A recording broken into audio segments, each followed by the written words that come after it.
Iniciamos, Claro, buenísimo. ¿vale? Entonces, bueno, primero que nada, Oscar, en verdad, bienvenido, aunque sea de manera virtual, a la Universidad Nacional Autónoma de México. Es en verdad, un honor para nosotros tenerte aquí con nosotros, precisamente porque sabemos que estás muy ocupado, que has tenido unos días ajetreados, por así decirlo, que has sido también noticia nacional en algunas cuestiones que seguramente nos platicarás adelante. Todo el mundo va a recordar aquí esta noticia de tu investigación sobre los videojuegos y cómo estaban reclutando o cómo se está reclutando estos llamados cárteles del narcotráfico a estos jóvenes sicarios. También, lamentablemente, también se hizo nota la amenaza que recibiste recientemente de un cártel llamado Cártel Jalisco Nueva Generación. Entonces, muchísimas gracias en verdad por estar aquí y darnos este espacio.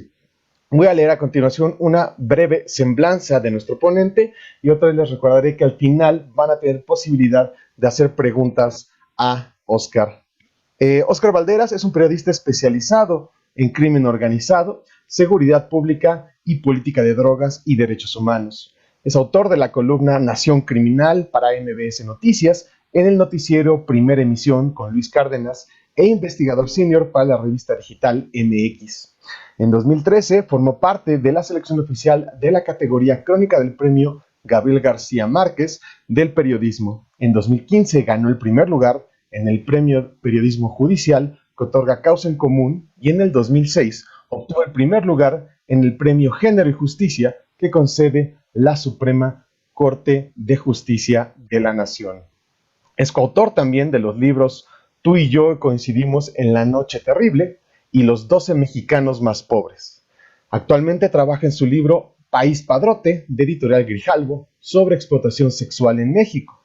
Además, actualmente trabaja como guionista para el próximo largometraje documental del director Everardo González sobre niños sicarios y tráfico de armas, en el lanzamiento del podcast exclusivo para Himalaya, así como en varios proyectos en plataformas de streaming sobre violencia, crimen organizada y cultura de paz con empresas como National Geographic, HBO, Latinoamérica. Así es que, Oscar, bienvenido de nueva cuenta, aunque sea de manera virtual, a la UNAM, que es, y espero que sea tu casa.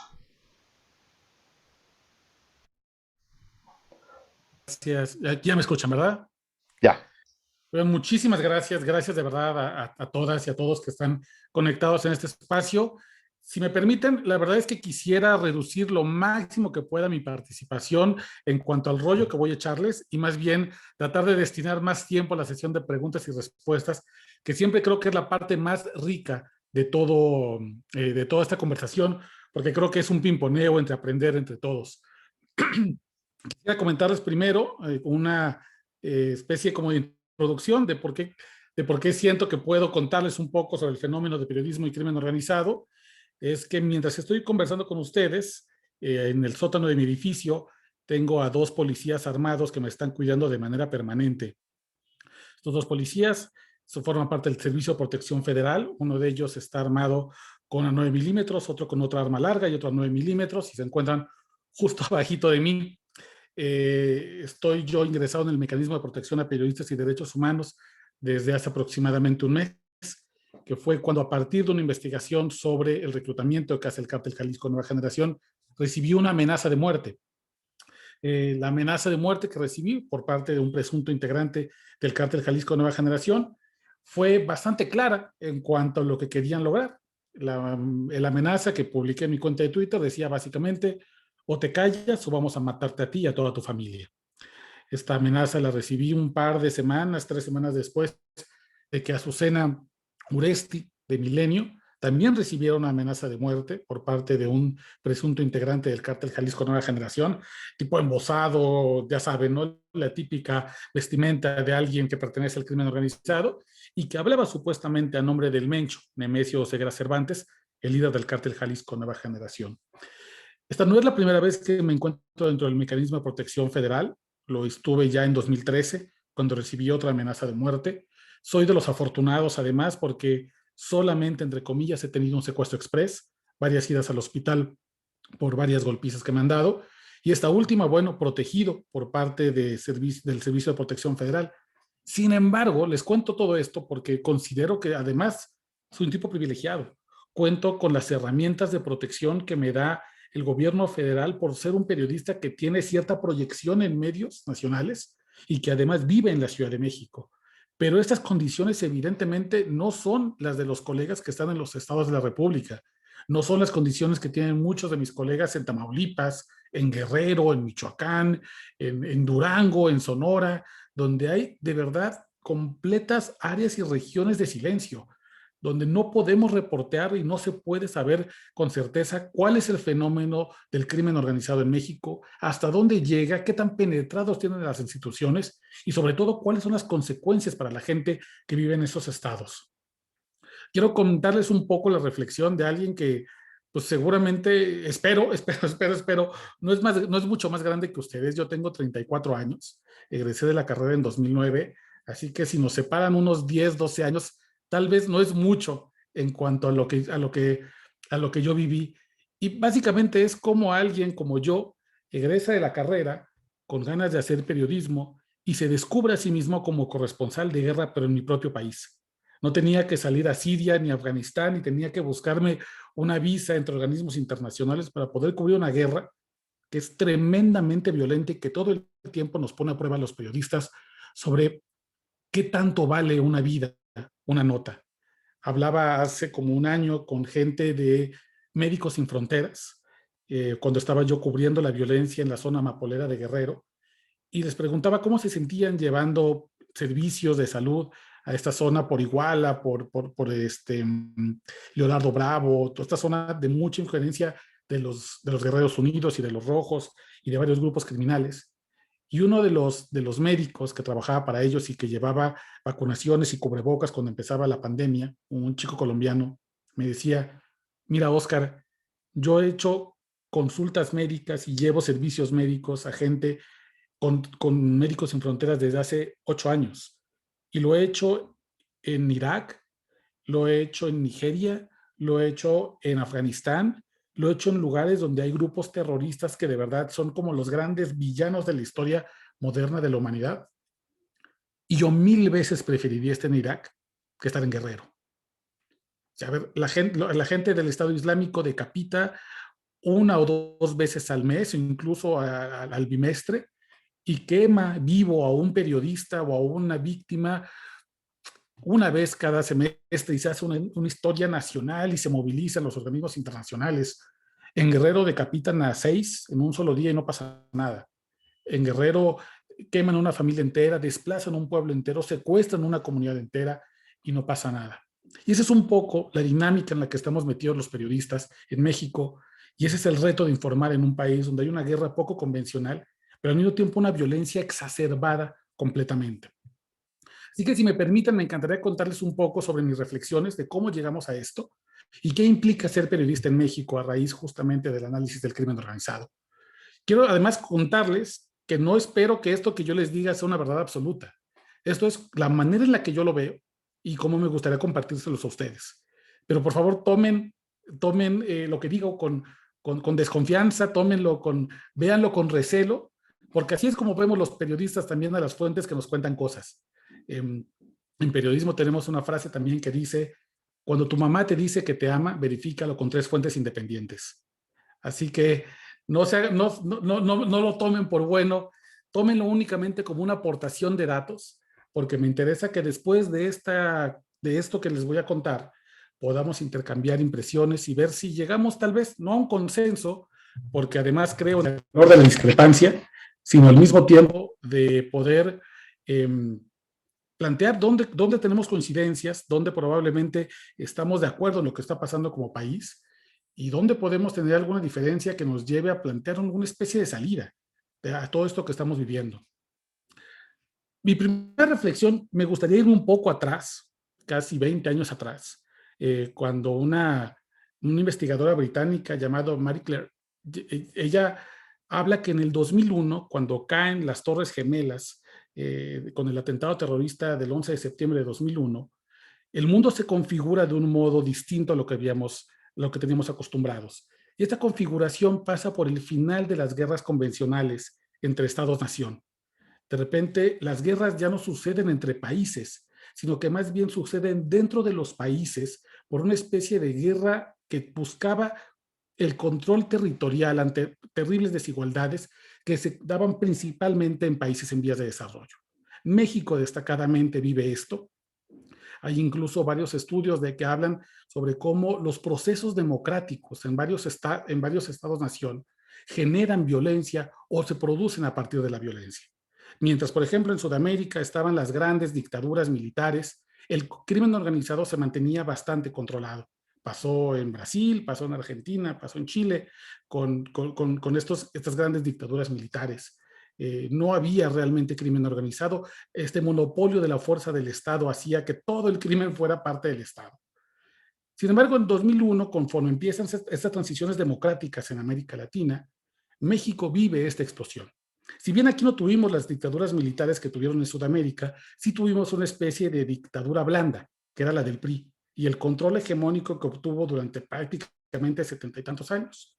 Viene la transición democrática, viene la caída del PRI y el triunfo del PAN a manos de Vicente Fox, y comienza un proceso de descomposición dentro de las estructuras del crimen organizado tradicional, en el cual ya no parecía que había un gran grupo criminal hegemónica, como estuvo en algún tiempo el cártel de Guadalajara o el cártel de Sinaloa, sino que comienza a fragmentarse justamente a medida que las instituciones comienzan a recibir estos cambios democráticos. Un país con instituciones fuertes hubiera podido resistir plenamente este cambio. Sin embargo, México no lo resiste y a partir de 2001 comenzamos a ver cómo comienzan a fragmentarse estos grupos criminales. El mejor ejemplo para mí es lo que pasa con el Cártel del Golfo. El Cártel del Golfo es una de las instituciones criminales más viejas en la historia de México, principalmente creado en 1980 en Tamaulipas como una respuesta a tratar de incidir en las rutas de droga hacia Estados Unidos, pero también en la ruta migrante, y cómo el Cártel del Golfo durante muchos años, durante el Priato, se vuelve una especie de stronghold, principalmente en Tamaulipas. Cuando viene la transición democrática, cuando viene a partir de 2001, su Guardia Armada, los Zetas, que eran principalmente formados para poder brindar protección a los grandes jefes del Cártel del Golfo, deciden rebelarse ante este grupo y formarse como un cártel independiente. Esto, de acuerdo con varios estudios, ocurre entre 1999 y el año 2003. Y los Zetas significan un importante cambio en la estrategia de seguridad y en la estrategia de cómo el crimen organizado va a atacar a la población y al gobierno, porque ellos introducen por primera vez el término del sicario paramilitarizado. Los Zetas, en vez de buscar, como lo hacía el cártel de Sinaloa o el cártel de Guadalajara, a campesinos que pudieran tomar las armas para defender sus cultivos de droga y para defender el trasiego de estupefacientes, lo que hacen es que comienzan a fijar la mirada en militares desertores o en militares que están inconformes con la formación que les da la Secretaría de la Defensa Nacional y entonces los atraen hacia sus filas. Esto genera, evidentemente, una ruptura en cómo entendemos el narcotráfico, porque ya no solamente estábamos enfrentándonos a un grupo de pistoleros, sino que además era gente con un alto nivel de especialización y de entrenamiento que estaban dispuestos a ocupar esa instrucción que le había dado el gobierno para poder defender los intereses de su grupo criminal. Esto, evidentemente, también genera un cambio en la relación que lleva la prensa con el gobierno mexicano. Durante muchísimos años, la prensa estaba sujeta a una especie de contentillo del gobierno en el cual el método de presión más efectivo era el dinero. Los gobiernos priistas en su momento, cuando querían presionar a un periódico o a una radiodifusora o a una televisora, se hacía principalmente a través del dinero, a través de la amenaza de eliminar una concesión, a través de cortar el flujo de la publicidad oficial, incluso de retener el papel periódico para que no pudieran seguir imprimiendo los ejemplares. Y esto era el método de control más aceptado o más generalizado de algún modo. Aunque había pequeñas excepciones sobre periodistas asesinados, realmente el control provenía de un control financiero. Y entonces así era como la mayoría de los periódicos podían asegurarse de que mantenían el favor del gobierno y seguir sacando las noticias.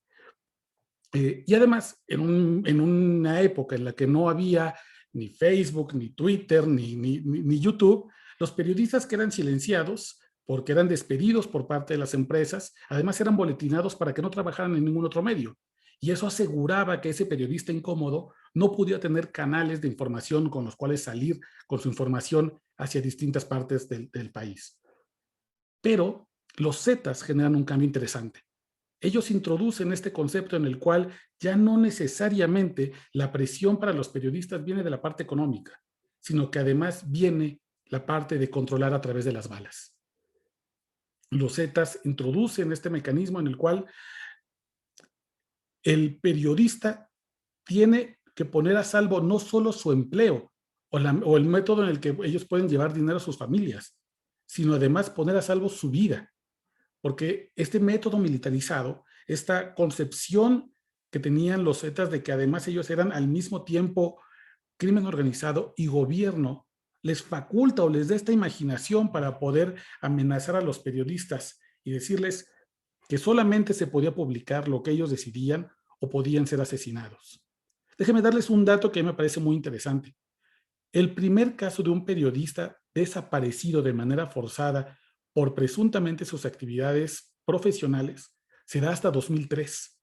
Antes de eso, nosotros no teníamos en este país una situación o un fenómeno de periodistas desaparecidos, de acuerdo con el Comité de Protección a Periodistas. Coincide además con cómo los Zetas comienzan a militarizar gran parte del país, cómo se adueñan de más de 20 entidades y tienen dominio y presencia a lo largo de la República Mexicana y comienzan esta forma de entender a la prensa como una especie de grupo que pueden silenciar de la misma manera que han silenciado empresarios o de la misma manera que han silenciado los rivales a través de las balas. Los Zetas además me parecen que son un ejemplo muy interesante de cómo los cárteles comienzan a transformarse de cárteles a empresas criminales. Los Zetas es el primer grupo criminal que no solamente tiene como una especie de misión, visión y valores, casi como si fuera una empresa, sino que además crean y desarrollan por primera vez una especie de departamento formal de comunicación social. Y ese departamento de comunicación social, que era estatal, dependía de cada región, tenía un jefe de plaza que tenía la obligación de entablar comunicación con alguien, con algún reportero de los estados, para que ese reportero fuera a su vez una especie de enlace con otros reporteros y les pudiera decir lo que sí y lo que no se podía publicar. En Veracruz, por ejemplo, que fue uno de los bastiones más importantes de los Zetas y aún lo es en algunas partes de la zona norte del estado, como en Tuxpan, los Zetas tenían chats principalmente en BlackBerry en ese entonces y luego después en WhatsApp, donde ponían cómo tenía que salir la información, cómo tenía que ponerse las cabezas, cómo tenía que ponerse el sumario y las cosas que podían y que no podían decirse dentro de las notas de los reporteros. Insisto, esto era algo que ya se hacía, que el PRI hizo de manera recurrente en los años 80 y 90, pero lo que había en ese entonces era o te pago o te retengo los pagos, o te aviento una auditoría de Hacienda para ver qué impuestos no has pagado y te cierro, o qué chayote ya no te pago, o cómo voy a meterte en problemas financieros. Y los Zetas de pronto tenían otro mecanismo mucho más violento para poder controlar a los periodistas. Y era muy obvio. Además, sucedió de manera frontal ante las audiencias. Seguramente muchos de aquí deben recordar o deben tener a la mente noticias de un colgado, de un asesinado, de una mujer tirada, cuyo cadáver está tirado en algún paraje desolado, en alguna parte del país. Y estas imágenes ocurrían mucho antes de que la policía llegara. Esto ocurría principalmente porque a los periodistas les avisaban por WhatsApp, la misma gente del cártel, que en tal lado iban a tirar un cuerpo, que en tal puente iba a aparecer un colgado, que en tal vereda iba a aparecer un carro calcinado con varios cuerpos, y se les pedía y se les exigía que fueran a esos lugares para cubrir la nota, para tomar las fotografías antes de que llegara la policía o el ejército para retirarlo y que eso sirviera como un mensaje. Esto representó un cambio brutal en la manera de hacer periodismo, porque además al gobierno mexicano lo obligó a mandar a la prensa mexicana un mensaje que a la fecha continúa, que es: en la guerra contra el narcotráfico, o la prensa está de nuestro lado o está del lado de los malos. Seguramente muchos también se han de acordar, o lo han estudiado ya, que hubo un primer intento en el gobierno de Felipe Calderón de controlar la narrativa del crimen organizado desde los medios, y se le llamó Acuerdo para la Cobertura Informativa. Esto era que los medios íbamos a firmar una especie de convenio en el cual todos nos íbamos a poner de acuerdo sobre cómo íbamos a informar al crimen organizado. Y esto incluía, por ejemplo, no revelar los alias de los presuntos criminales, o no hacer ciertas descripciones de escenas de crimen, o no hablar sobre los cárteles, sino únicamente como grupos criminales sin nombrarles. La idea de frente, o una primera idea de parte del gobierno, era no contribuir y no reproducir los esquemas y las comunicaciones del crimen organizado. Por ejemplo, este acuerdo obligaba a los medios a no reproducir textualmente las narcomantas o las narcocartulinas, como una forma de que los medios no fuéramos el mensajero o no transmitiéramos el mensaje que los grupos criminales querían dar. Sin embargo, evidentemente pronto surgió esta inquietud de qué tanto era una especie de servicio a la comunidad y qué tanto en realidad los medios les estábamos lavando las manos a los gobiernos, qué tanto nos estaban amarrando las manos a través de un convenio que no todos los medios firmaron. Por ejemplo, Carmen Aristegui en su tiempo no firmó ese convenio, porque en realidad les estamos haciendo el juego sucio al Estado.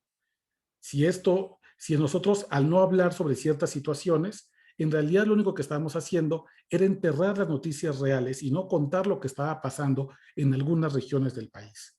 Este acuerdo, por ejemplo, generó mucha desconfianza entre varios colegas, muchas discrepancias, y algunos eligieron seguirlo y otros elegimos no seguirlo.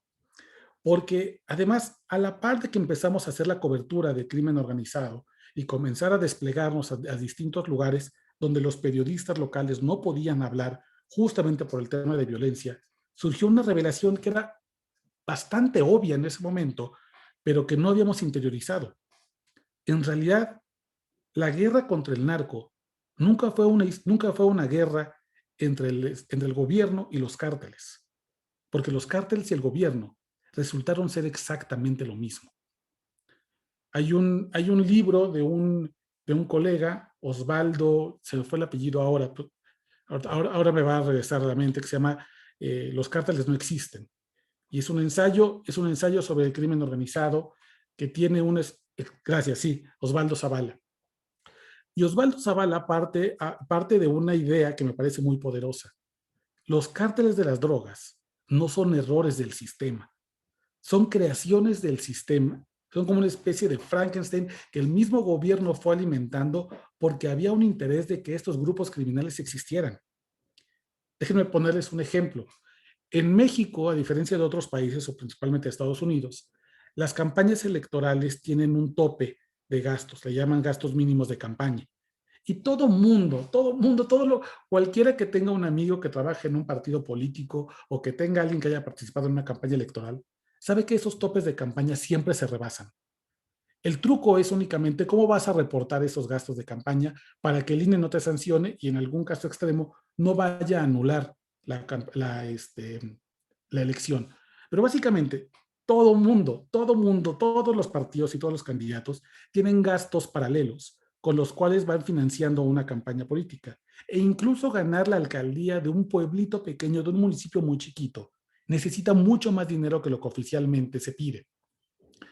¿Cómo obtienen estos candidatos dinero, por ejemplo? Y era algo que yo platicaba con algún candidato del PRD en Michoacán.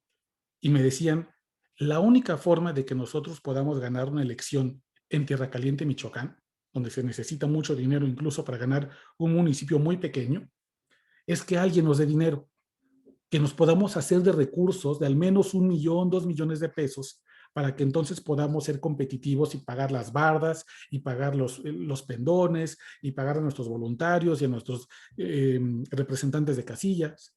Y ese dinero no podemos pedirlo de los empresarios, no sale de las iglesias y mucho menos sale de aportaciones voluntarias de los ciudadanos, que están ya bastante fregados, no tienen mucho dinero y no nos van a estar dando el dinero de la despensa para nuestras campañas. Sale del crimen organizado. Él me decía, yo necesito procurar que exista la familia michoacana, porque esa es la gente que vendiendo droga aparta un cachito de esa ganancia para que después yo pueda entonces retener el gobierno municipal, y entonces es una especie de ganar-ganar. Ellos mantienen sus actividades ilegales y yo puedo entonces mantenerme en el poder en la alcaldía, o mantener a mi tío, o mantener a mi hermana, o mantener estos puestos de poder. Pero sin el dinero del crimen organizado, yo no puedo operar la manera en que yo necesito operar estas elecciones. El crimen organizado entonces se vuelve una especie de mal necesario y creación del Estado mexicano. En muchos municipios el crimen organizado no es combatido precisamente porque se trata de los mismos socios de las personas que están al mando y a cargo del poder.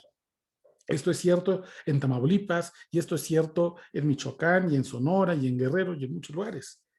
Así que cuando los periodistas en México nos damos cuenta, eh, a la hora de comenzar a desplegarnos en el resto de los estados y tratar de buscar coberturas e historias sobre el crimen organizado, evidentemente una de las primeras realizaciones que tenemos es: estamos entre dos fuegos.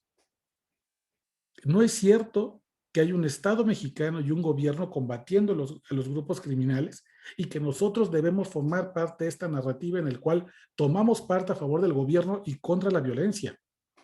Más bien, estábamos metidos en un juego en el que todos los grupos criminales saben perfectamente quién soy yo y quiénes somos, y nosotros no sabemos quiénes son ellos. Y justamente esta dificultad para identificar dónde está el crimen organizado, qué tan infiltrado está y cómo opera, es lo que hace muy peligroso el trabajo de periodista en México. Comencé esta conversación contándoles que justamente a partir del 2000-2001, las guerras entre los países, los estados-nación, comenzaban a disminuir, y más bien ocurrían guerras internas.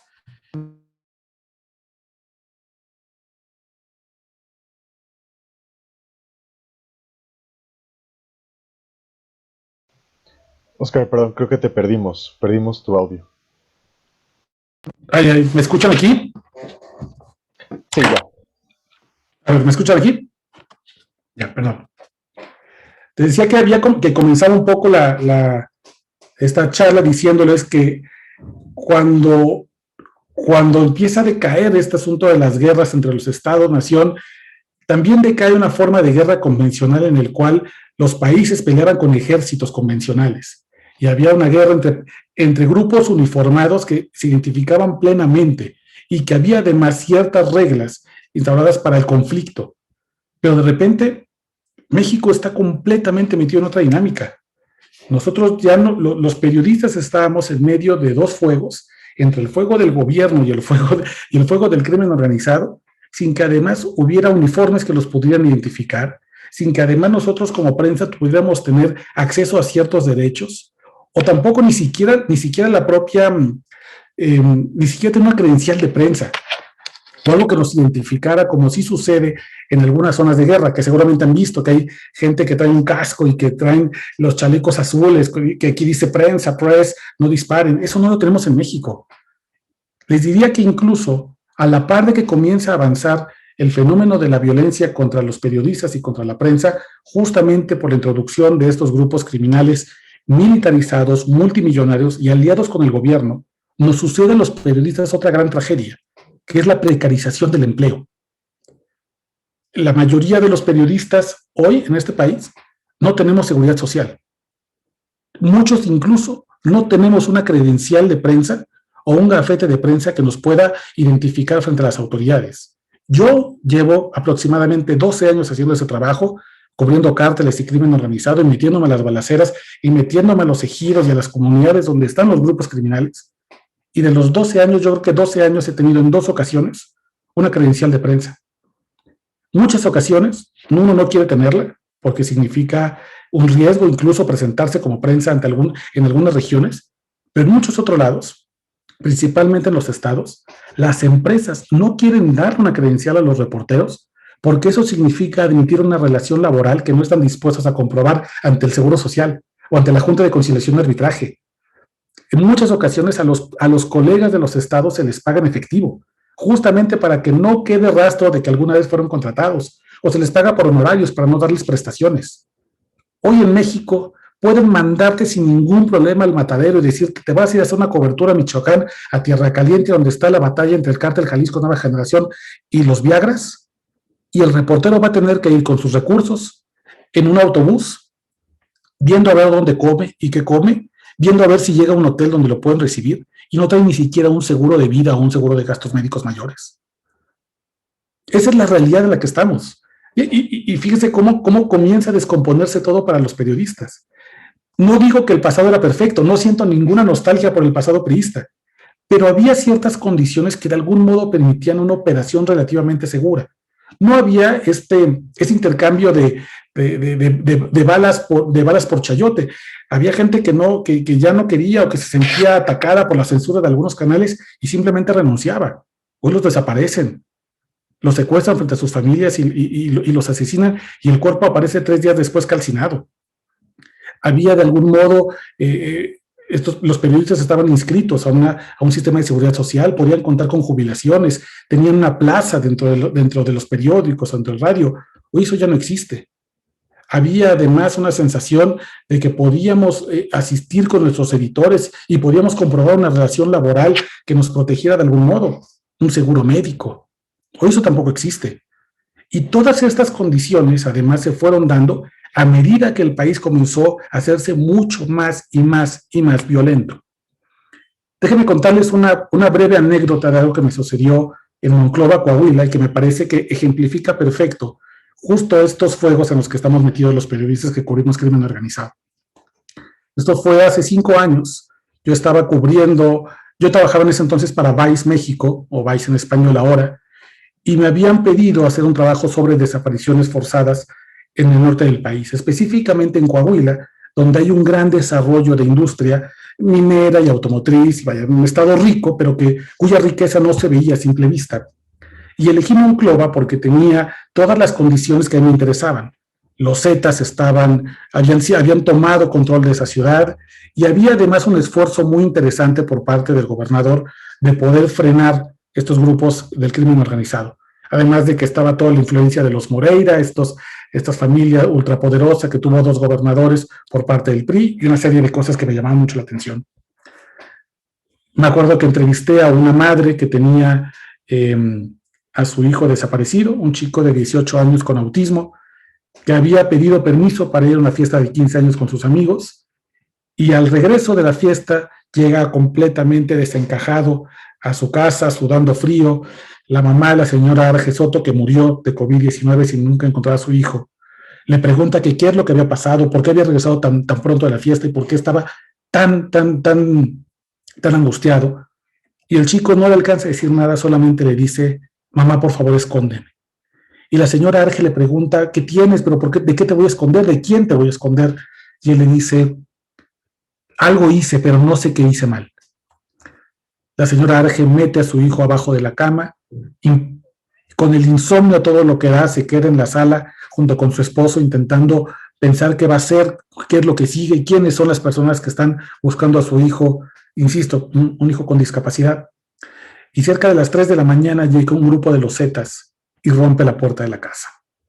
Se meten y preguntan dónde está Josué. La señora Arge intenta decir que ahí no vive un tal Josué, ocultando a su hijo. El esposo también intenta decirles que tienen la casa equivocada, aunque los Zetas saben que han llegado a la casa correcta. Y Josué, pues arrebatado, preocupado porque pudieran hacerle daño a su familia, sale de abajo de la cama, baja la planta baja y se presenta y dice: yo soy Josué. Los Zetas se lo llevan.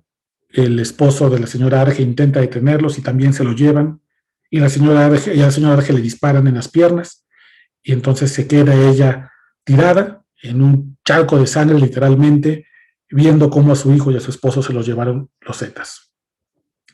Esto en los años de 2007, 2009, era lo que sucedía todo el tiempo ocurría esto en Monclova. Era una serie de desapariciones forzadas que ocurrían de manera cotidiana, y que muchas de ellas, yo les diría que el 80% no estaban registradas dentro de los números de la fiscalía.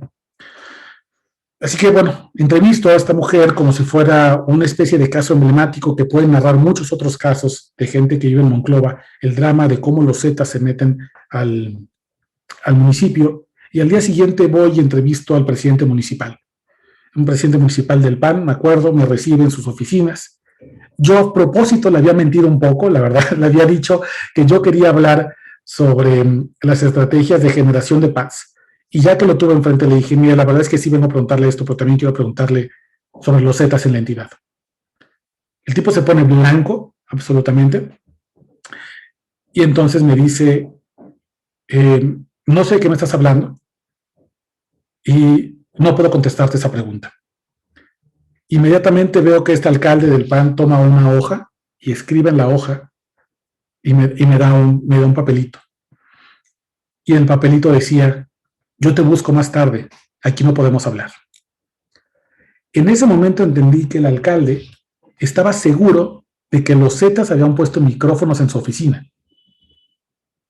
Él simplemente lo sabía, no sabía dónde estaban los micrófonos, no sabía qué tan guaireado estaba, pero él absolutamente estaba seguro que todo lo que hacía, todo lo que hablaba, todas las reuniones a las que llegaba y todos los acuerdos que tenía eran escuchados por los Zetas.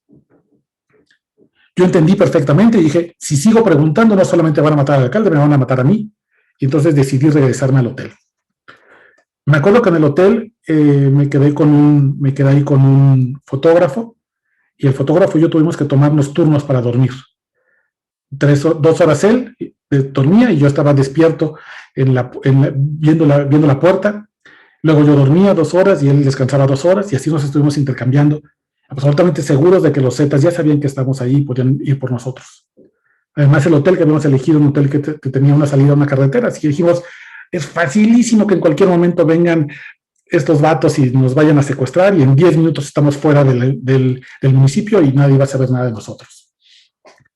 A las 8 de la mañana llega el alcalde con una gorra, con unos lentes oscuros. Yo la verdad es que cuando tocan la puerta, imagínense, a mí me dio casi taquicardia, yo pensé que eran los Zetas y resultó ser el alcalde. Se mete con nosotros y entonces pone su teléfono y empieza a poner música en el teléfono como una manera de despistar, por si también teníamos micrófonos en el hotel, y comienza a contarme todo lo de los Zetas. Y me dice, por favor no digas que yo te dije esto, pero estoy seguro que mi secretario particular es parte de los Zetas. No tengo ninguna certeza, pero tampoco tengo ninguna duda de que toda la gente a mi alrededor le reporta a los Zetas. Pero necesito contarte qué está pasando en Monclova. Y me contó, pues, la historia que seguramente ya conocen ustedes o que ya intuyen, que era cómo el grupo criminal había crecido gracias a los gobiernos anteriores, cómo los Zetas en realidad eran funcionarios públicos del propio municipio que habían empoderado a un grupo de pistoleros porque querían dinero que no podían obtener a través del municipio de manera legal. Y cómo realmente el cobro de extorsiones y el cobro de derecho de piso y el cobro de muchas de estas actividades ilegales terminaba en manos de los funcionarios públicos, porque ellos eran los reales Zetas de Monclova. Terminando esta conversación, lo que dije fue, necesitamos hacer un último recorrido por la zona e irnos de aquí lo más pronto posible, porque si no, no salimos de Monclova. Así que nos subimos en un vehículo y empezamos a dar una vuelta por las colonias más alejadas de Monclova, en una zona que se llama La Maizolera, donde hay un chorro de casas, todas baleadas, prácticamente todas deshabitadas, justamente por la violencia de los Zetas. Y estando ahí, nos para una camioneta sin placas, con vidrios polarizados, se bajan 4 personas con armas largas, nos apuntan y nos anuncian que estamos secuestrados. Lo primero que haces, evidentemente, es que sientes que se te va la vida en ese momento. Lo segundo es tratar de negociar algo, ¿no? ¿Qué puedo sacar de aquí? ¿Dónde puedo hacer una negociación para salir bien librado? Y lo primero que le digo es, el alcalde sabe dónde estamos. Somos invitados del alcalde y por favor, háblenle para que sepan que yo vengo con él. Tardamos 5 minutos aproximadamente en que estas personas hicieran sus llamadas, hablaran por radios, y después de 5 minutos nos dicen, bueno, está bien, no pasa nada. También, pueden irse porque no hay bronca con ustedes. Y el alcalde nos dijo que sí vienen con él. Y me quedó la duda. ¿Realmente entonces el alcalde no estaba con ellos? Si el alcalde pudo confirmar esa presencia con los grupos criminales y este tipo armado tenía el teléfono del alcalde y puede marcarle para hacer corroboración, ¿realmente ese alcalde panista de Monclova, Coahuila, podía decir con absoluta seguridad que él no formaba parte de ellos? Y después vino otra reflexión. Tampoco es que el crimen organizado y los cárteles de las drogas sean rivales porque justamente se complementan entre ellos. No hay en México una división clara sobre quiénes sí forman parte y quiénes no forman parte. Y esto además es cierto no solamente para las autoridades, sino para la base social del crimen organizado. Seguramente muchos de aquí deben recordar la historia que sucedió hace aproximadamente un año de dos adolescentes mazaguas que fueron privados de la libertad, luego torturados, desmembrados y asesinados en la Ciudad de México, de 13 y 14 años me parece, que estaban dentro de una vecindad en República de Cuba, aquí en la Ciudad de México. Lo primero fue evidentemente del pasmo, del horror, de la violencia extrema que habían sufrido estos chicos. Fue al mismo tiempo el reparto de culpas, ¿no? ¿Quiénes habían hecho una atrocidad de este tamaño? Y una de las primeras líneas de investigación que se agotó de manera rápida y expedita, como pocas veces pasa en la justicia mexicana, apuntó rápidamente al grupo criminal de mayor presencia en la Ciudad de México, la Unión Tepito.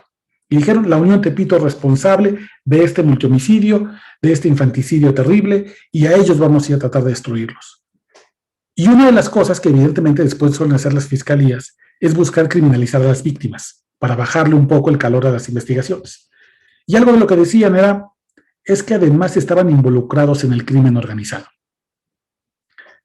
Me acuerdo que me habló casi de manera inmediata un colega de CNN y me preguntó mi análisis sobre esta acusación que hacía la fiscalía de cómo estos chicos o estas familias estaban dentro del crimen organizado, tenían relación con el crimen organizado. Y mi primera reflexión es que primero hay que definir qué es el crimen organizado y qué significa estar relacionado con el crimen organizado.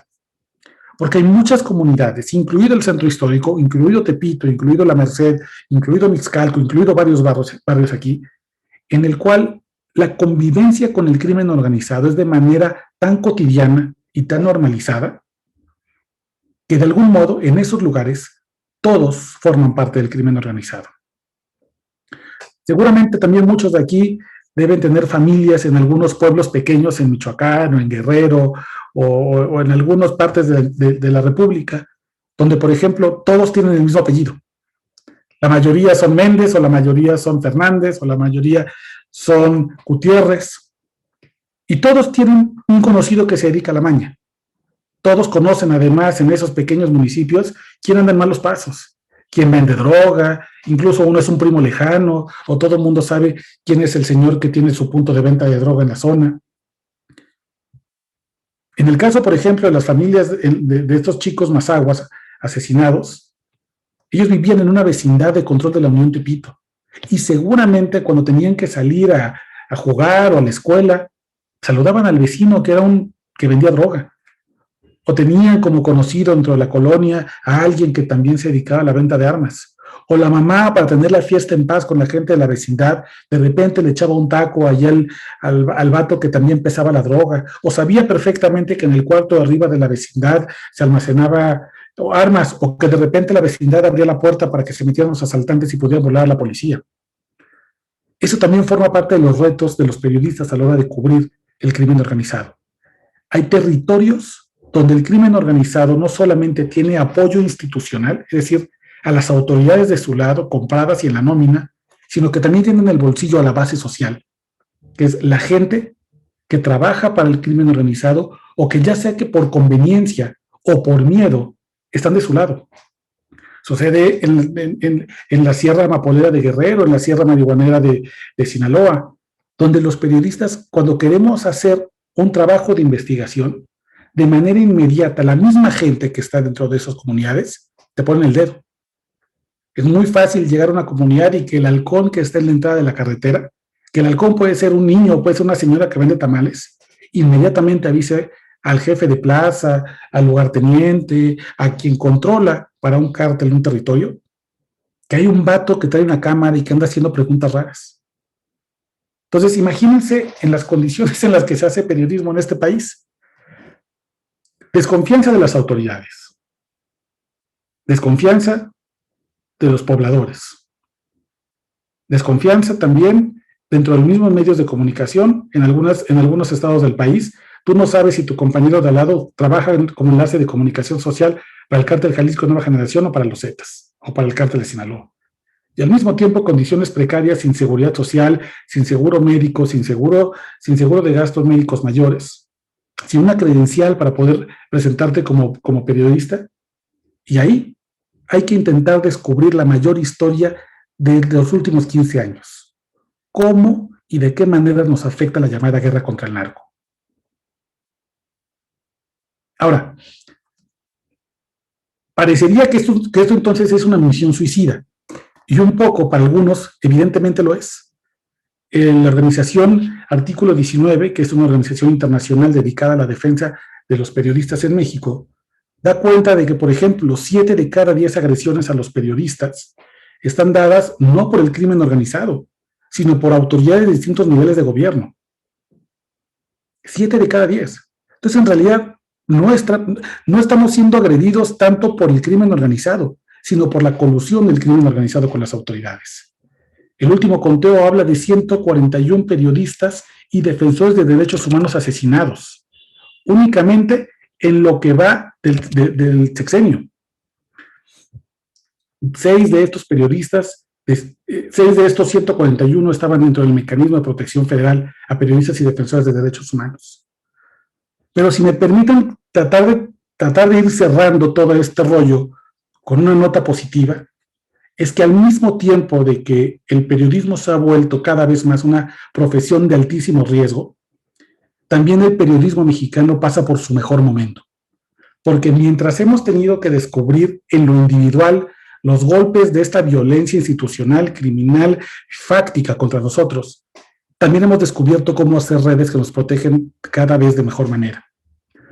Yo egresé en 2009 de la universidad y yo les decía que un poco salí y me sentía reportero y corresponsal de guerra en mi propio país, porque no teníamos en ese momento manuales de cobertura segura, no teníamos un protocolo sobre cómo podíamos cuidarnos entre nosotros, tampoco sabíamos cómo se podían hacer uso de las tecnologías de la información para poder hacer nuestro trabajo de mejor manera, y hoy ya lo tenemos.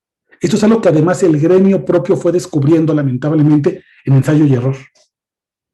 Algo que yo les digo mucho a quienes estudian periodismo y les interesa hacer cobertura de crimen organizado es: no puedes no saber lo básico de la supervivencia. ¿Quieres ir a cubrir al Mencho en Jalisco? ¿Quieres ir a cubrir los desaparecidos en Tamaulipas? ¿Quieres ir a cubrir las tomas de Huachicol en Guanajuato? ¿O quieres descubrir el pacto criminal entre turistas y entre grupos armados en Quintana Roo? Necesitas saber, por ejemplo, cómo cambiar una maldita llanta si se te queda el coche en la carretera. Necesitas, a todas las habilidades que tienes como reportero, necesitas meter las básicas de supervivencia. Cómo cambiar una llanta, cómo pasar corriente de un coche, si te disparan, si tienes un accidente, cómo poder hacer un torniquete, cómo parar una hemorragia, qué hacer si tienes un tobillo luxado. Al mismo tiempo fuimos descubriendo que, por ejemplo, hay aplicaciones donde nos permiten cuidarnos entre nosotros y todo el tiempo tener activadas nuestras ubicaciones para saber dónde estuvimos por última vez. Hay ya manuales que nos ayudan. Allá la Cruz Roja, por ejemplo, ya genera cursos exclusivos para periodistas. Hemos tenido que convertirnos justamente en corresponsales de guerra a falta de instituciones y del interés de los gobiernos para poder protegernos. Lo hemos hecho incluso a pesar de nuestras propias empresas de medios. Y algo que también ha sido maravilloso es que gracias a la violencia es que pudimos desterrar esta idea del periodista que trabajaba solo, este lobo solitario. Durante mucho tiempo, y seguramente lo han escuchado ustedes, la máxima del periodista era la exclusiva, la información exclusiva. Y entonces eso ameritaba que el periodista tuviera que trabajar a solas, casi cuidando las fuentes, como procurando que nadie le copiara la tarea, un poco solitario, sin pasar contactos, sin socializar su conocimiento, porque el valor máximo, el gran periodista era el que tenía en solitario la gran última noticia.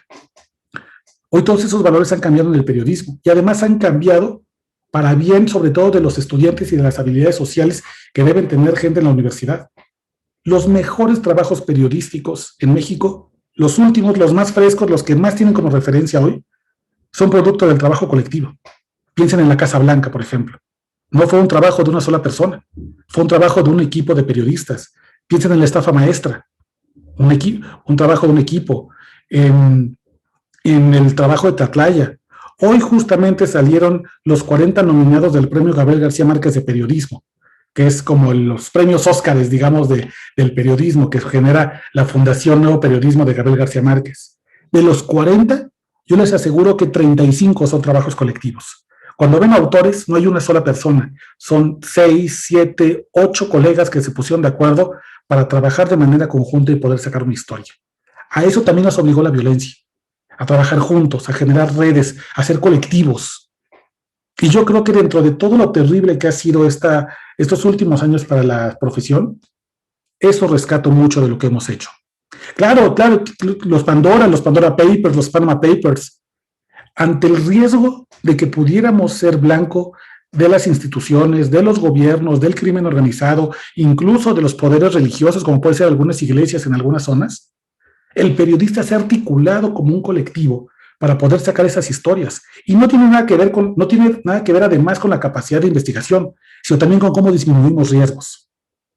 Cómo no ponemos el pecho nada más uno y mejor hacemos una especie de frente colectivo en el cual todos nos asumimos responsables de esto y podemos, digamos, subir la guardia entre todos y sentirnos más seguros. Este descubrimiento del poder del periodismo colectivo ha hecho no solamente mejores trabajos, sino que nos ha hecho mejores profesionistas. Yo siempre les digo que algo que yo creo, en lo que estoy convencido de las universidades es que aportan solamente cierta cantidad de información y de datos que son útiles en la vida profesional y después los demás hay que buscarlos en las aulas de otra manera. No sirve de nada este típico estudiante que cuando el profesor dice, hagan equipos de 4, él dice, ¿puedo yo solo? Desarrollar las habilidades sociales forma parte de estas grandes cosas que te da la universidad, el poder trabajar en conjunto, el poder trabajar en equipo y además el poder repartir las responsabilidades, delegar los trabajos. Es algo de las cosas más maravillosas que ha pasado en el periodismo, justamente como respuesta a la violencia. Y también creo que en los últimos años, los grandes cambios políticos y los grandes cambios sociales tienen que ver con el periodismo colaborativo.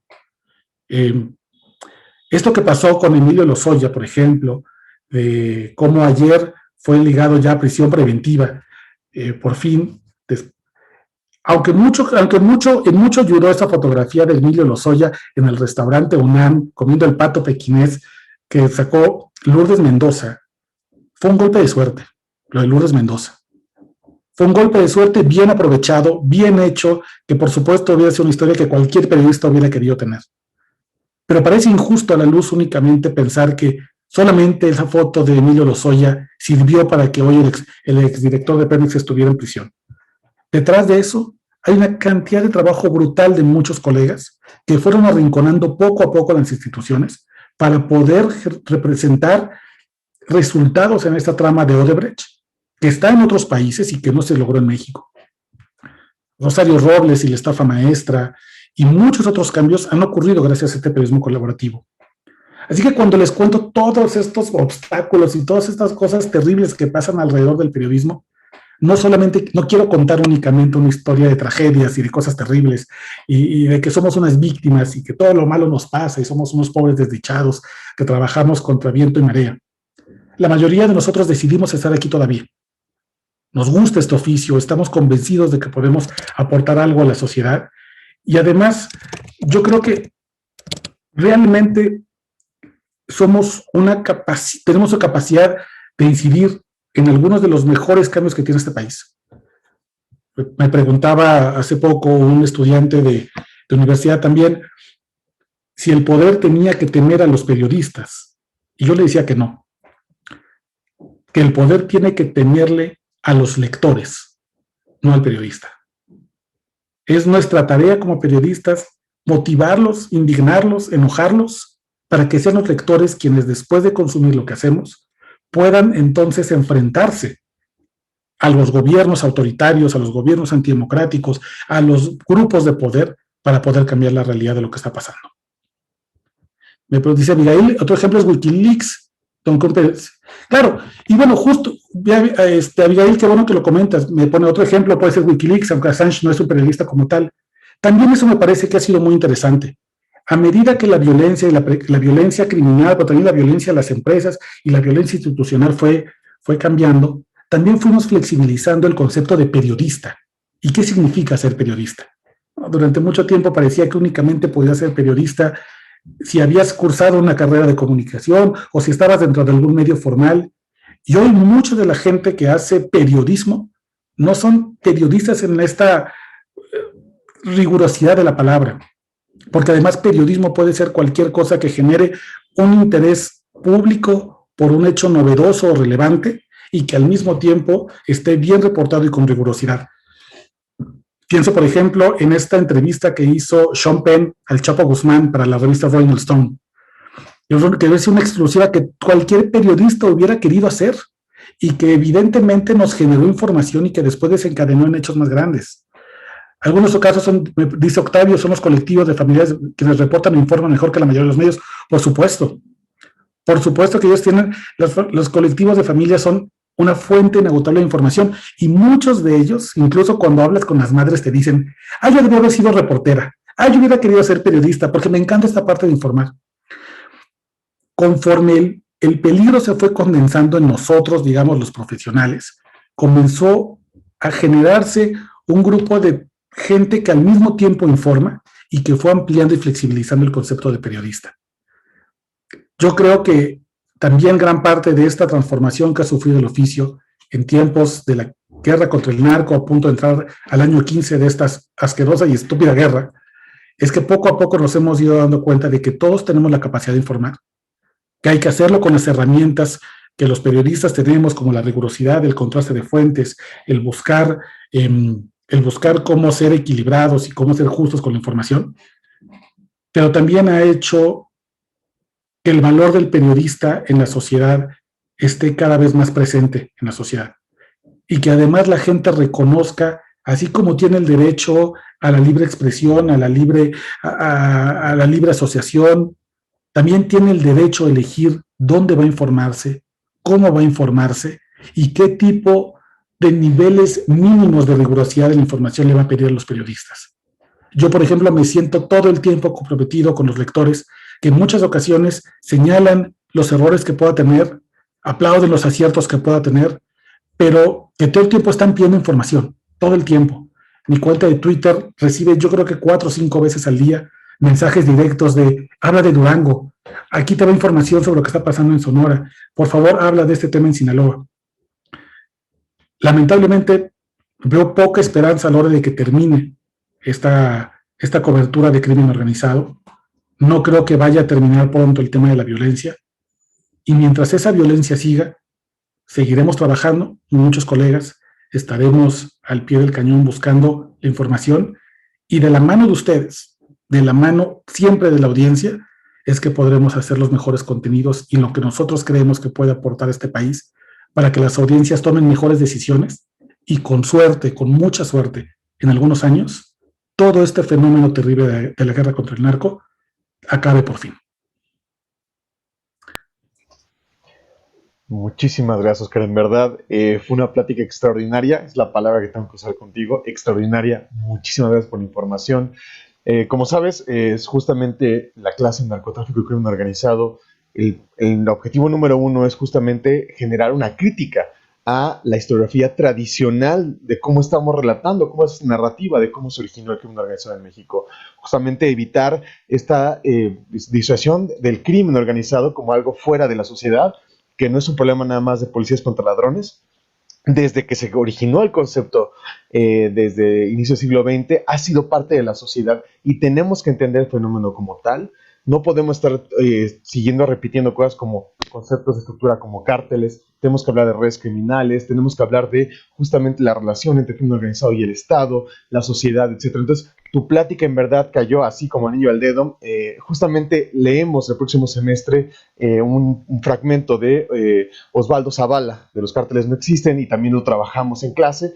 Entonces, bueno, encantadísimos, obviamente, de escucharte. Ojalá que el próximo semestre podamos volver a tenerte, que nos cuentes más de tus investigaciones, porque en verdad fue maravillosa la plática. Así es que ahora les pediría a todas y a todos que si alguien tiene alguna duda o alguna pregunta para nuestro ponente, por favor, levante la mano y yo ordenadamente les daré la palabra.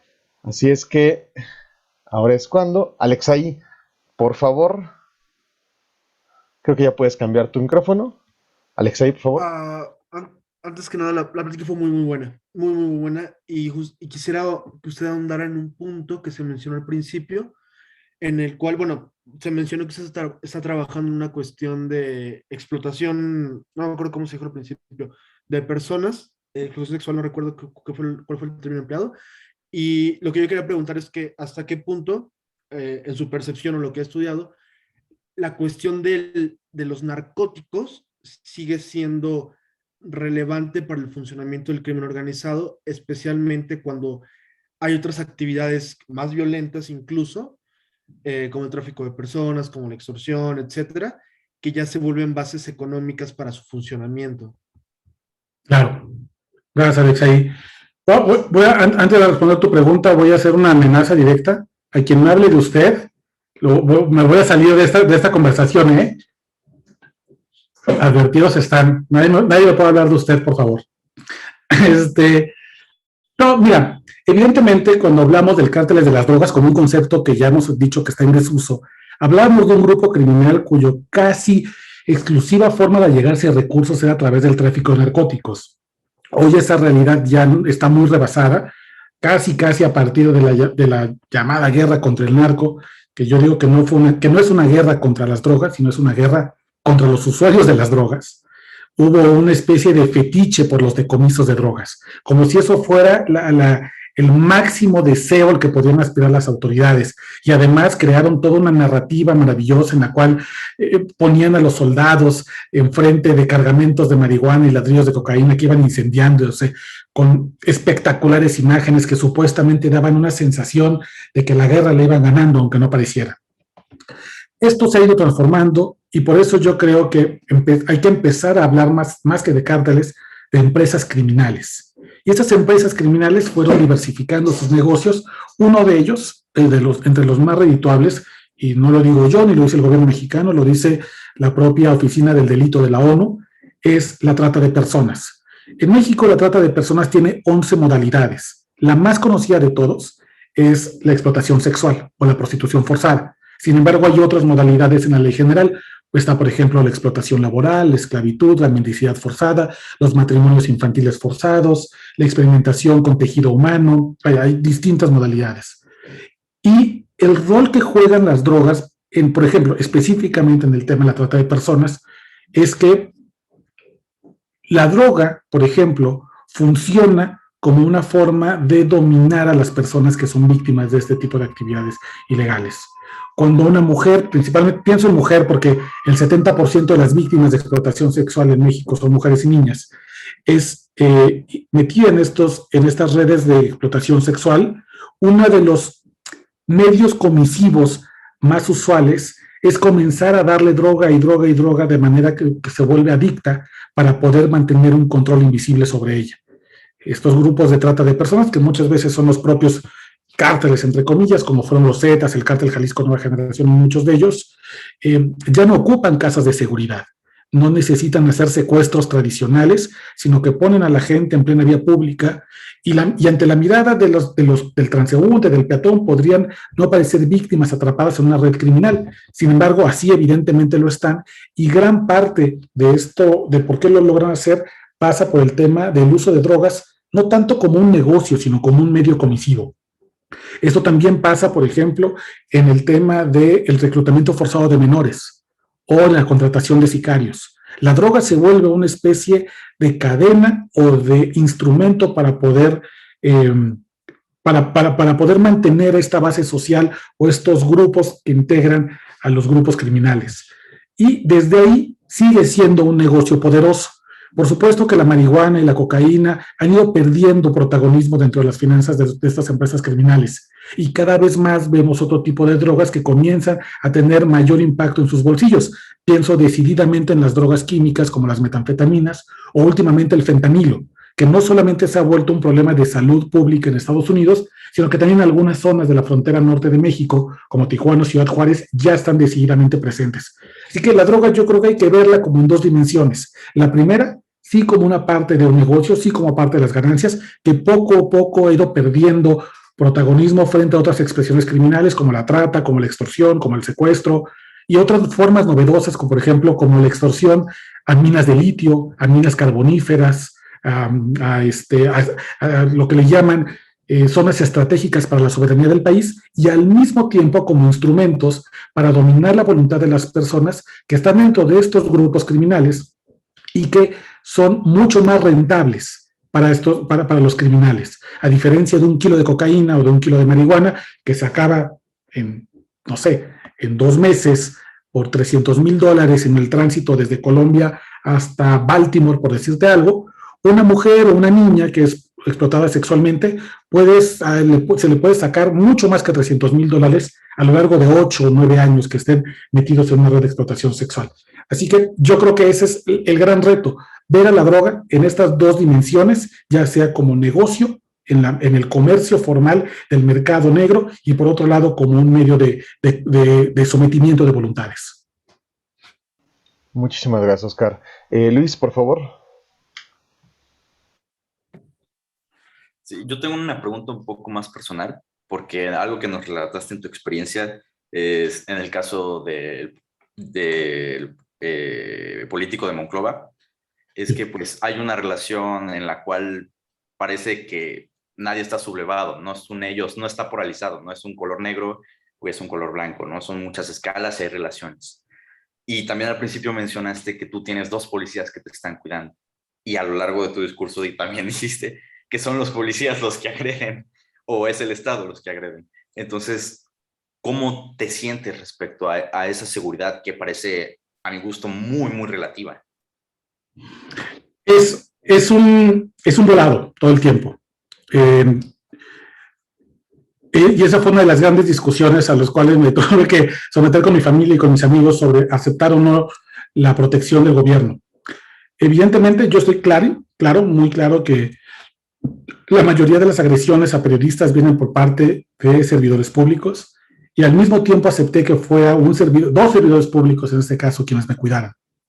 Tengo muy claro también que en cualquier momento esta gente podría traicionarme, eso es claro. Trato de tener una especie de relación de confianza con ellos.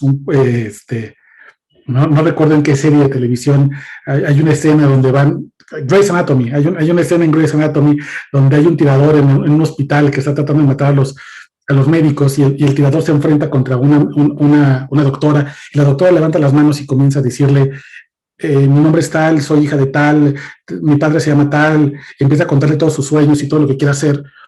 Y en otro episodio ella justifica su discurso diciendo: es que en algún lugar leí que si conocen quién soy, es más difícil que me maten, ¿no? Porque ya me ven como una persona, no únicamente como un objetivo al cual asesinar. Y un poco mi estrategia ha sido tratar de presentarme justamente como alguien que tiene sueños, que tiene metas, que tiene familia, pensando un poco en disminuir mis riesgos, aunque yo sé que eso no disminuye ningún riesgo de nada. Lo que he elegido es básicamente el menor de 2 males. O me quedo sin protección ante las amenazas del grupo del Cártel Jalisco Nueva Generación, que ha probado tener presencia en la Ciudad de México, que ya atacó al jefe de la policía, Omar García Harfuch, con Barretts y con armamento de alto poder en pleno paso de la reforma, que ya amenazó a Susana Oresti, que además ha forjado una alianza con lo que queda del Cártel de Tláhuac, o me acojo a un sistema de protección federal y le elevo la factura al gobierno mexicano. Yo les decía que desde 2018 hay 141 defensores y periodistas asesinados en México. Solo 6 de ellos han estado dentro del mecanismo. Así que yo dije, voy a meterme al mecanismo porque si me pasa algo es más difícil, voy a sentirme un poco más protegido. El gobierno tiene la obligación de cuidarme. Así que bueno, eso fue un poco mi apuesta, ese fue el razonamiento con el cual acepté entrar desde hace un mes al mecanismo, pero no te creas, Luis, tengo perfectamente claro esta contradicción en la cual me presentas, y es una contradicción con la que lidio todo el tiempo, y el chiste es tratar de hacer la mejor elección, aunque yo siempre les digo a mis amigos que en esta vida todo el tiempo estamos eligiendo entre opciones imperfectas. Mi opción imperfecta es quedarme hoy con el mecanismo de protección federal. Muchísimas gracias. Marcos, por favor. Hola, buenas tardes. A mí me llamó mucho la atención el artículo sobre los videojuegos, porque justamente se me hizo algo, no sé, que en nuestra época muchos se pusieron a jugar por lo mismo de la cuarentena, que no podían salir, pero tenían justamente la duda, ¿no? Si lo que se hacía es solamente confirmar que realmente se estaba haciendo, bueno, se estaba buscando tener, digamos, a nuevas personas al servicio del crimen organizado, ¿o qué crees que los llevara a hacer eso? Porque a mí se me viene a la mente, ¿no? O sea, yo por qué buscaría en videojuegos, pues no sé, a quien estaría pues cuidándome, ¿no? O estaría como a cargo de ciertas cosas importantes. Tengo esa duda, ¿no? ¿Cuál es tu punto de vista al respecto? Sí. Mira, Marcos, yo te diría que el crimen organizado ni siquiera descubrió el hilo negro a la hora de tratar de hacer reclutamientos a través de videojuegos. Esto es algo que ya hace el gobierno de Estados Unidos, por ejemplo, para tratar de robustecer su grupo de Marines. Lo hace el gobierno de Japón, principalmente la prefectura de Tokio. El gobierno de Tokio busca en los videojuegos a sus próximos policías, jóvenes evidentemente, y al mismo tiempo Estado Islámico, por ejemplo, también buscó nuevos reclutas dentro de los videojuegos. Incluso yo diría que los grupos criminales en México llegaron muy tarde a esta discusión. Esto es algo que ya sucede desde hace mucho tiempo y que nada más era una cuestión de tiempo. La hiperconectividad a la que nos empujó la pandemia, justamente por este confinamiento y por tratar de buscar vías de ocio y de entretenimiento mientras estábamos encerrados, obligó a que los grupos del crimen organizado miraran hacia las plataformas digitales. Los niños y los adolescentes dejaron de estar en las calles y dejaron de ir a las escuelas, donde estaba el centro de reclutamiento más importante. Ahí estaba, en los barrios, en la cancha de fútbol de la colonia, afuera de la secundaria. Ahí estaban realmente, digamos, el semillero donde podían obtener. Y se trata de una ecuación bastante sencilla. Ahí hay un público cautivo que le interesan los temas de guerra. No digo que todos quieran ser sicarios, evidentemente eso me parece que sería una exageración absoluta. Pero tal vez hay uno, dos o tres que sí están dispuestos a probar lo que es pasar de ser pistolero virtual a sicario en la vida real. Y además, los grupos del crimen organizado tienen tres grandes ventajas a la hora de buscar reclutar a través de los videojuegos. El primero es que a través de las plataformas multijugadores, uno puede elegir en qué radio hacer las invitaciones a partir de códigos postales. Algunas plataformas lo permiten para que tú puedas, digamos que hacer amigos en tu localidad, además de estas amistades virtuales. Lo segundo es que se encuentran completamente fuera de la regulación nacional. A través de un VPN fácilmente uno puede estar jugando en otro estado, pero además hablando como si estuviera en otro. Y lo tercero, que me parece que es lo más importante, es de vuelta esta transmutación entre la vieja y la nueva escuela dentro de los grupos criminales. En la vieja escuela, a los menores de edad y adolescentes se les reclutaba principalmente a través de los mal llamados levantones, la privación ilegal de la libertad. No un secuestro, porque el secuestro evidentemente implica la petición de un rescate para obtener un beneficio económico de manera corta y rápida y además en efectivo, sino la privación de la libertad, digamos, de manera forzada. Pero esto implicaba necesariamente cierto grado de violencia que comenzaba a inflamar estas regiones, lo que malamente también se llama calentar la plaza. Comenzaban a aumentar los reportes de niños desaparecidos, comenzaba a haber presiones por parte de los familiares de que se están robando a los adolescentes, a las chicas se las están llevando a las escuelas. Esto implica que la federación o los gobiernos estatales o municipales deban prestar mayor atención, incluso romper algunos pactos con tal de hacer una defensa de la sociedad civil. Eso termina por en muchos casos desplazar a los grupos criminales de las zonas. El reclutamiento a través de videojuegos tiene este beneficio para los grupos criminales en el cual no se usa la fuerza física. Ni siquiera se tiene que utilizar un arma. los mismos jugadores en muchas ocasiones, cuando aceptan estas invitaciones a ir a los reclutamientos, van por su propio pie. Pasó, por ejemplo, en el caso de Oaxaca. Uno de los chicos que fueron reclutados a través del juego Free Fire dejó una carta para sus padres en el que decía: me fui por mi voluntad, no me busquen.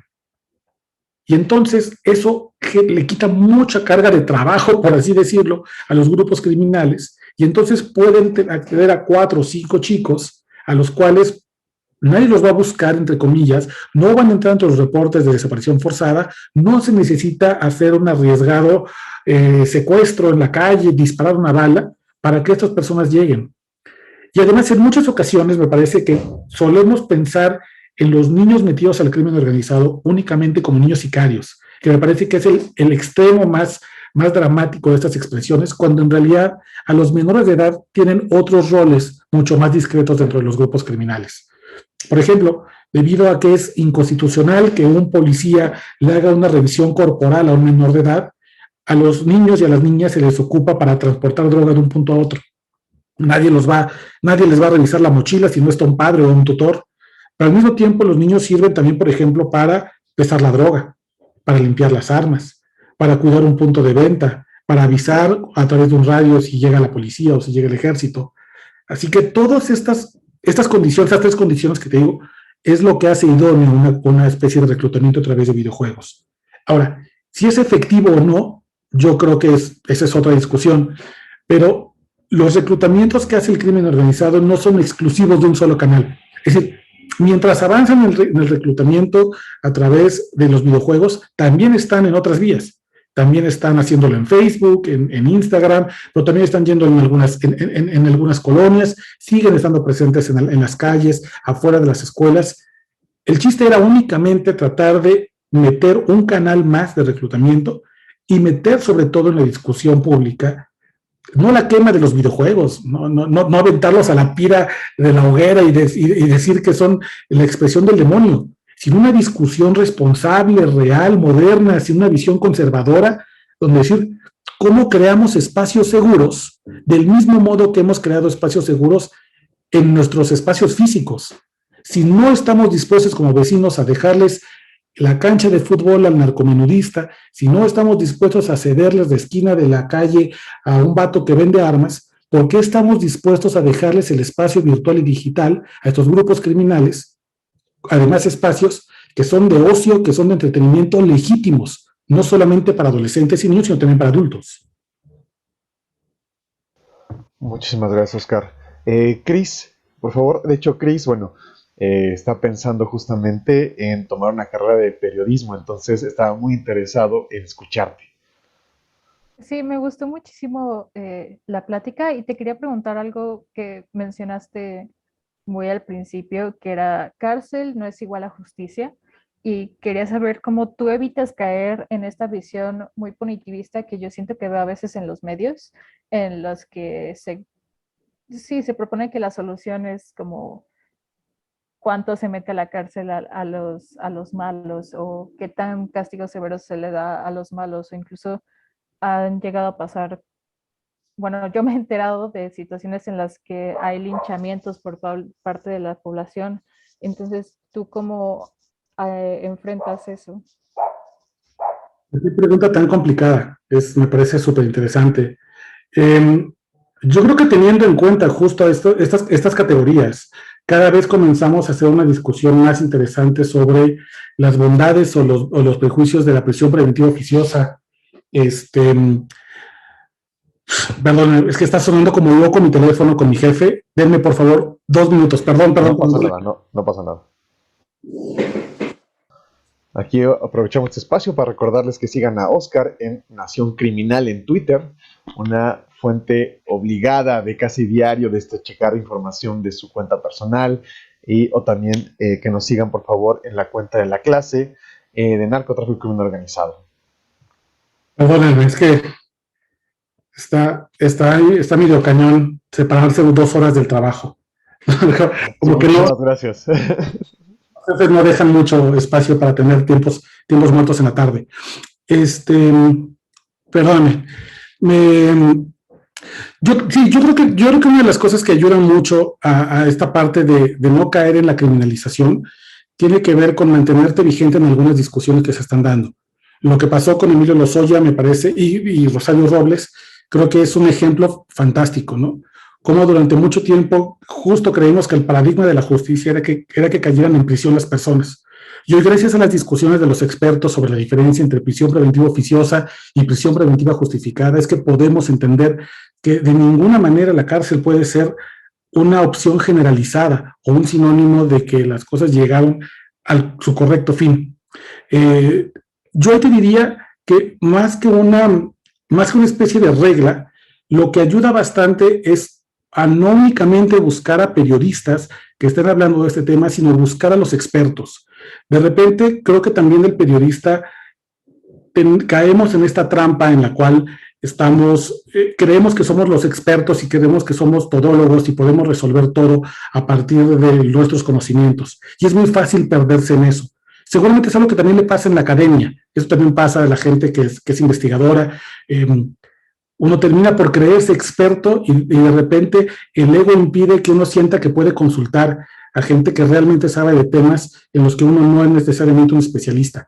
Así que yo, por ejemplo, una de las estrategias que hago y que tal vez pueden servirte ahora que sé que quieres dedicarte al periodismo, es en Twitter comenzar a hacer listas de expertos, gente que tiene una visión progresista sobre las cosas y que están llevando una discusión súper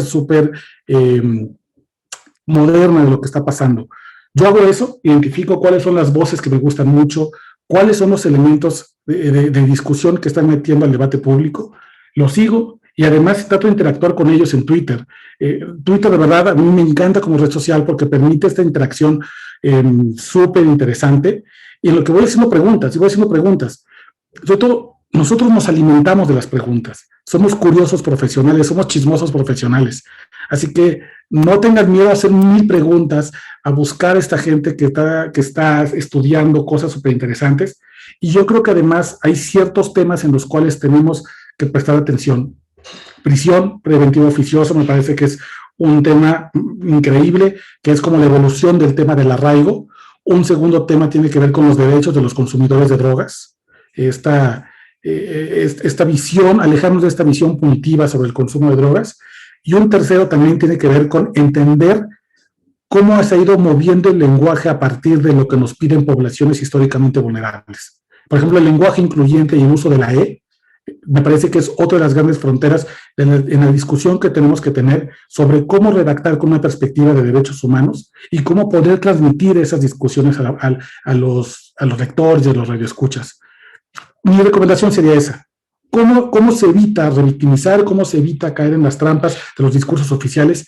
Escuchemos a los especialistas que están retando esas versiones oficiales y que están introduciendo nuevos conceptos al debate público.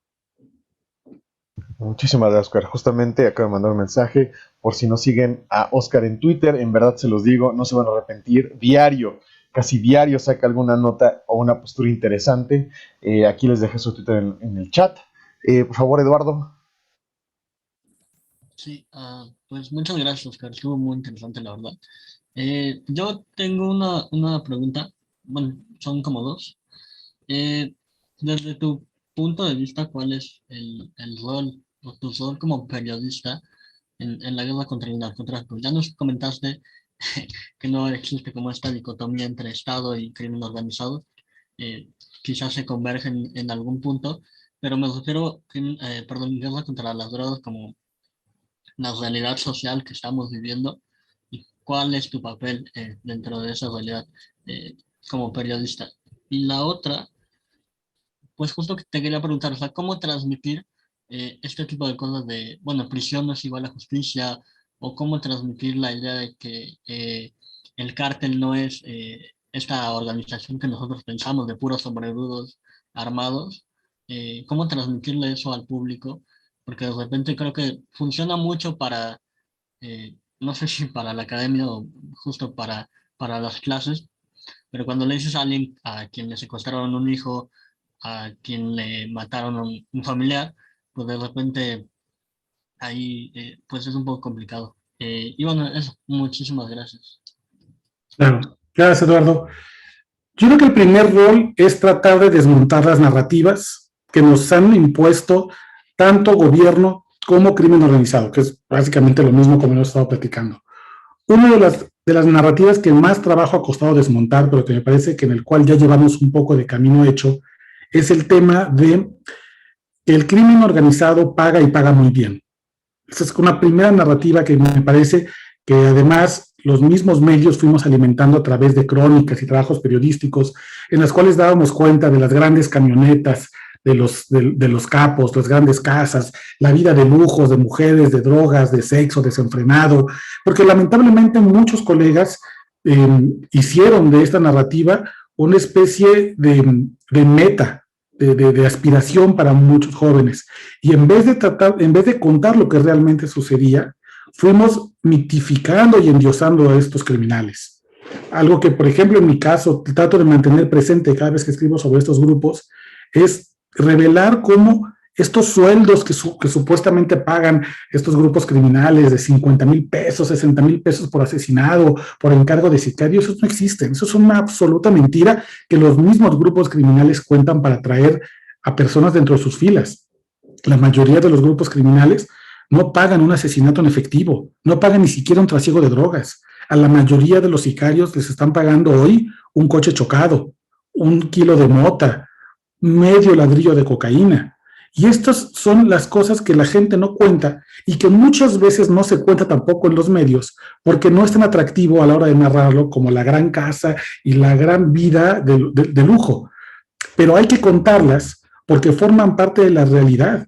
Y la realidad es que tampoco la gente vive mucho tiempo en estas estructuras de grupos criminales porque o son asesinados o son detenidos.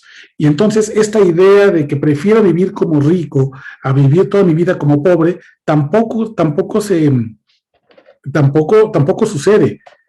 Hay que sacrificar a veces como periodista lo sexy de una crónica tremendamente barroca y que nos pueda hacer sentido a nuestra visión del crimen organizado con lo que realmente pasa. Y eso forma parte también de la experiencia que uno va adquiriendo como periodista. Ahora me decías, ¿cómo hacerlo? ¿Cómo tratar de montar esta narrativa? Yo te diría que tiene que ver con procurar ejemplos sencillos que todo el mundo puede entender y después a la fuerza de la repetición. Déjame ponerte un ejemplo. Yo les decía, el Chapo Guzmán de repente nos lo pintaron como si fuera este gran capo, el criminal más poderoso del mundo.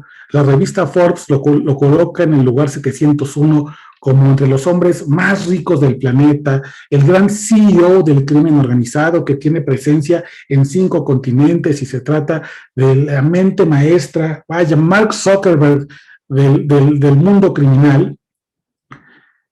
Y resulta que cuando vemos, por ejemplo, la entrevista que le hizo Sean Penn al Chapo Guzmán en Rolling Stone, nos damos cuenta que el tipo es absolutamente corto. No puede hilar sujeto, verbo y predicado, no le sale.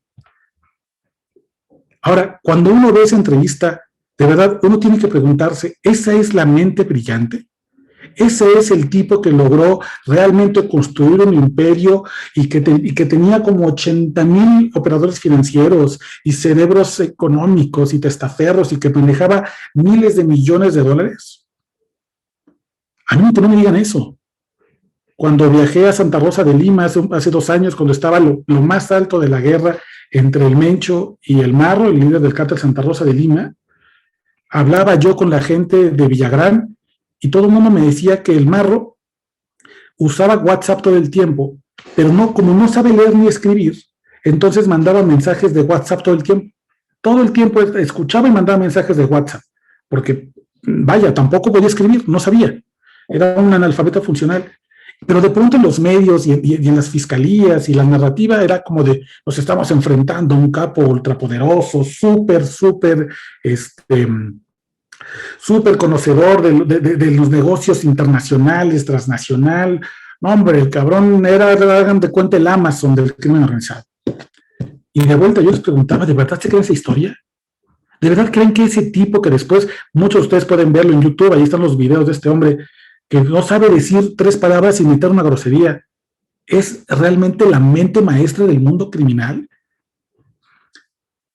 A fuerza de repetición hay que decirles, esa es una narrativa completamente falsa.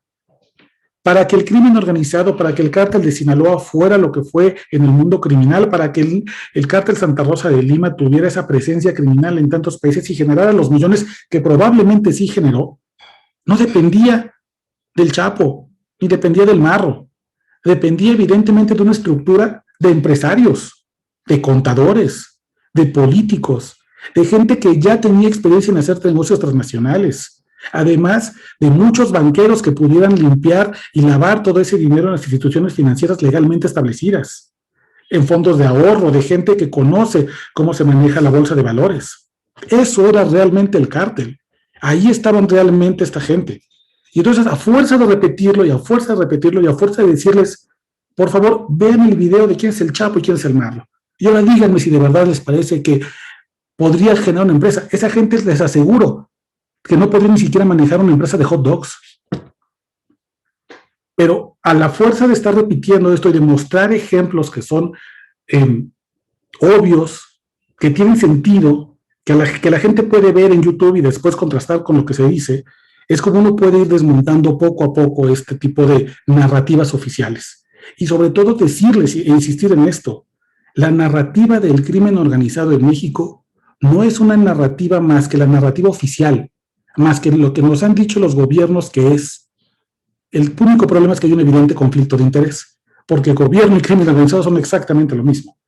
Así que nos toca a nosotros retar con ejemplos sencillos, con lo que sabemos, a la gente que sigue pensando que se trata de dos polos opuestos, decirles, son exactamente lo mismo y hay que dudar de todo lo que nos hayan dicho.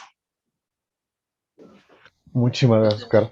Lamentablemente nos quedan nada más 10 minutos porque obviamente Oscar nos hizo el favor de hacernos un espacio en su apretada agenda, entonces a las 5:45 vamos a tener que terminar la sesión. Es que le pediría por favor a Daniel que diga su pregunta, a Moniet que diga su pregunta, a Nadia, a Francisco y a Dalia, por favor, rápidamente, una sola pregunta y bueno, esperar que un retísimo Oscar así intentar hacer un mega resumen. Ya sé que va a ser muy superficial, pero por favor, para que todos tengan la oportunidad de mínimo que los escuche.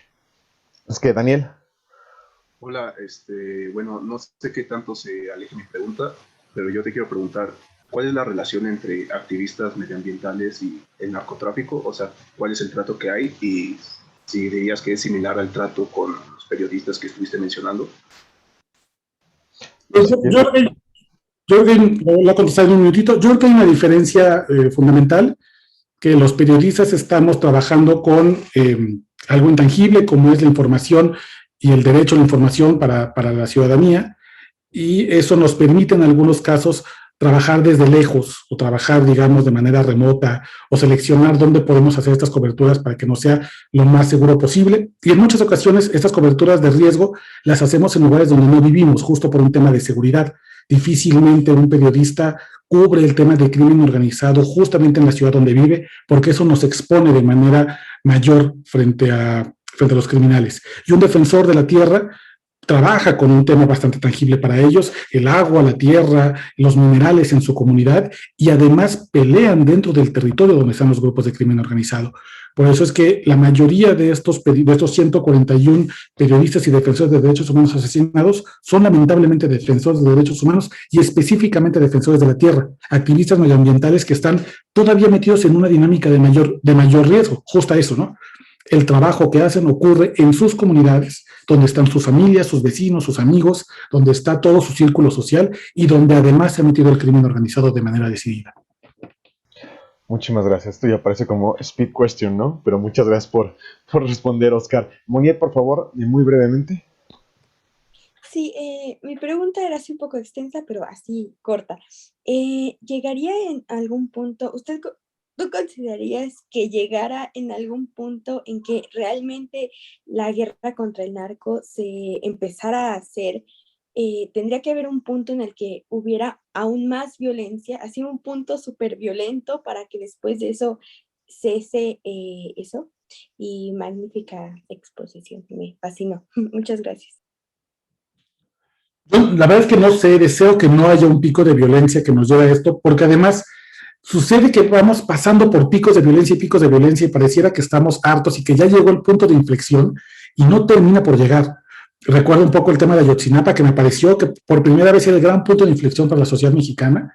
Y yo, de acuerdo con las cifras del Sistema Nacional de Seguridad Pública y los datos del INEGI, somos un país que promedia al día 100 homicidios. Estamos teniendo una cantidad brutal de asesinatos y no pareciera que vamos frenando esto.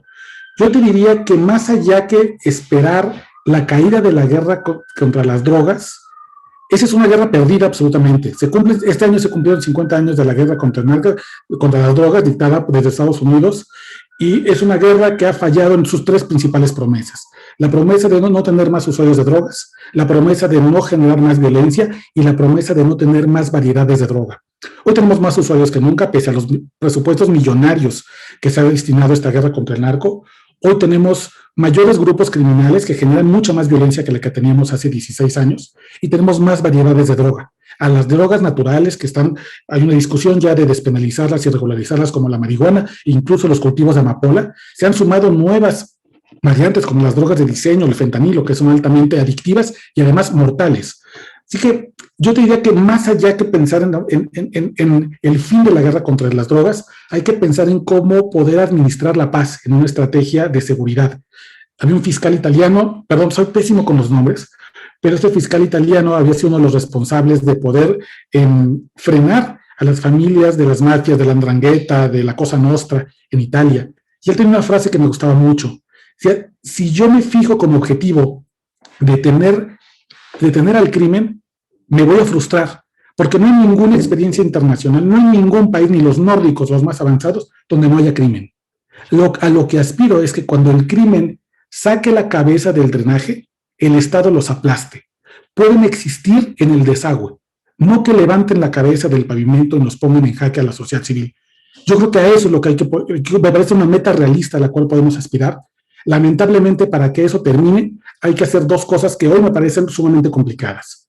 O le quitamos el apoyo institucional al crimen organizado, es decir, o removemos a los funcionarios que por miedo o por conveniencia están apoyando al crimen organizado, o le quitamos al crimen organizado la base social.